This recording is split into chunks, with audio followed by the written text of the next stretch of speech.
हनुमान जी अत्यंत ही क्रोधित मुद्रा में तीव्र गति से देवलोक की तरफ जा रहे थे।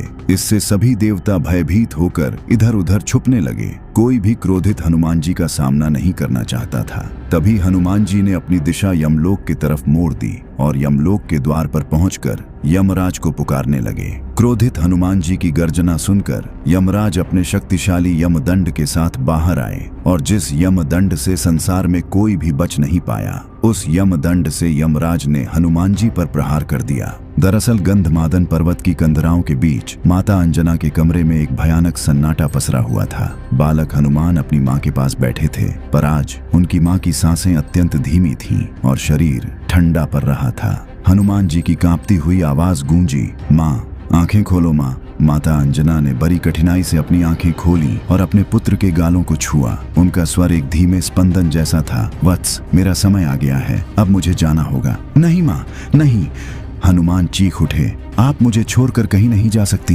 परंतु विधि का विधान अटल था। अगले ही क्षण माता अंजना का शरीर निश्चल हो गया, उनकी सांसें थम गईं। यह देखते ही बालक हनुमान की आंखों में प्रलय की ज्वाला धधक उठी। उनका शरीर अग्निपुंज की भांति तपने लगा। उनके भीतर का रुद्र जाग उठा और उस एक चीख से संपूर्ण ब्रह्मांड कांप गया।